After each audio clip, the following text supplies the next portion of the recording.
So in this experiment, we are trying to do something called spontaneous imbibition. By spontaneous imbibition, we mean that the wetting phase is displacing the non-wetting phase in the core. So we got a core that was dry, and we tried to vacuum saturate this core with crude oil. By vacuum saturation, we mean we take the air out of the system, and then we allow the oil to go in so that it can go into the porous media and fill all the empty spaces or all the pores. After that, we also measured the weight of this core before saturating with the oil and after saturating with the oil. This way we have the weight of the oil, which when divided by the density of the oil, you can get the volume of the pores. And when you have the volume of the pores, you can also get the bulk volume of the core by measuring the diameter and the height of the core. Then you can also estimate the porosity. So now we are going to put this core in a medium of surfactant solution or a medium of brine, and then we will see the amount of crude oil that we are going to produce in my spontaneous imbibition cell. The spontaneous imbibition cell, as you see here, is graduated, so you can always calculate the volume of oil that's coming out of your core with time. And when you have this with time, then you have a production curve that you can actually plot and monitor when it's going to stop producing oil or when it reaches a plateau. So this is what we're going to do now. So generally we have a small glass piece that's like triangular in shape that we put beneath the core so that the solution is in contact with every side of the core.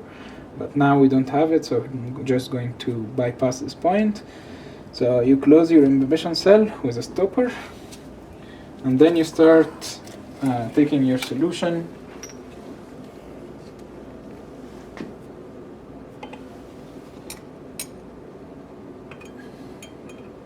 into a syringe.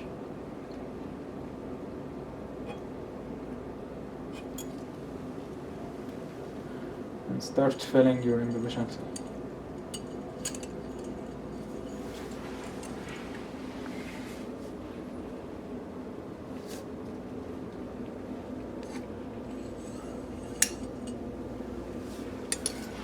So you generally try to bring your solution to the graduated part of the imbibition cell so that you can calculate the amount of oil that's being produced.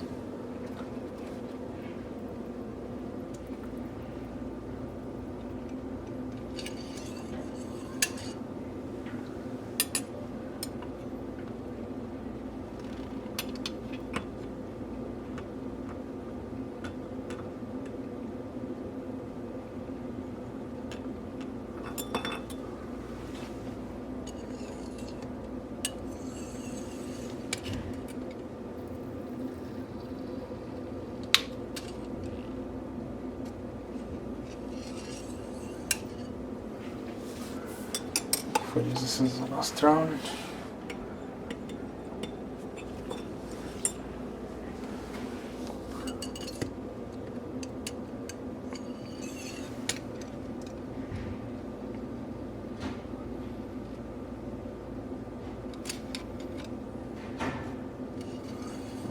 Need one more pump.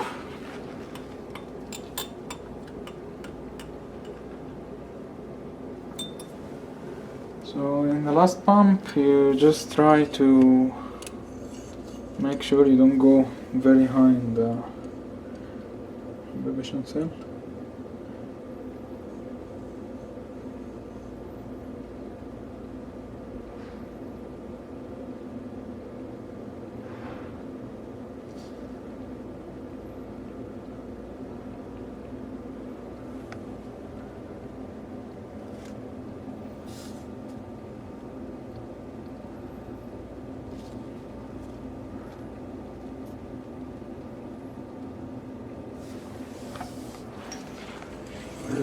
We need one more.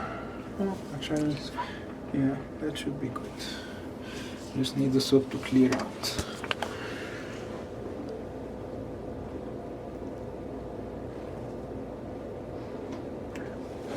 So now you can see like small bubbles of oil are starting to come off the core and head up.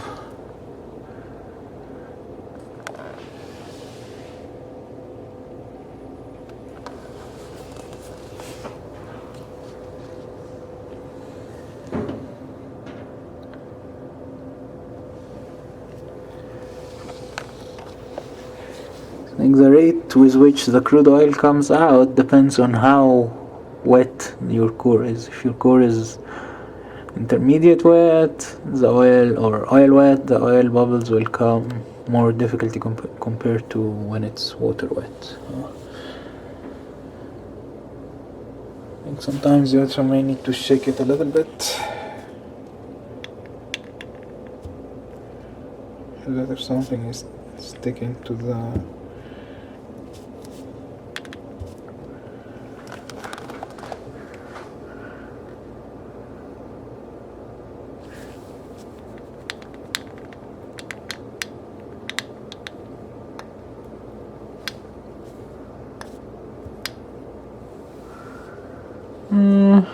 well, it's coming out so slowly. Like if you look at the interface here, you can see like small bubbles of oil collecting at the interface.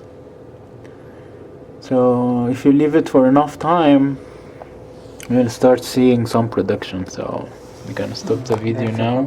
Here, I think. Yeah. So yeah, you can see like this bubble of oil coming out.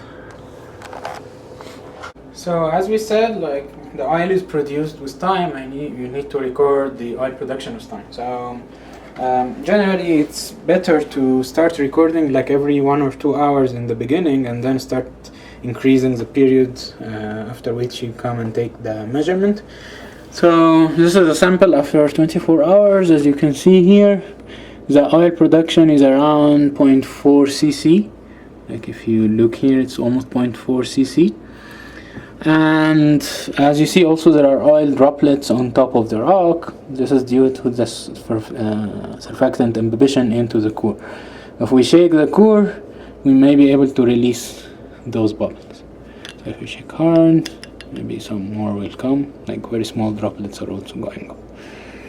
Generally, when you do the measurement, you do this, like you shake your core for a while and then let it set, and then start taking the new reading.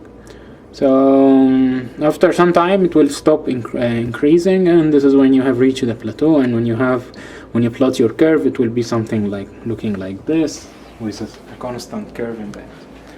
So that's it for the spontaneous imbibition experiment.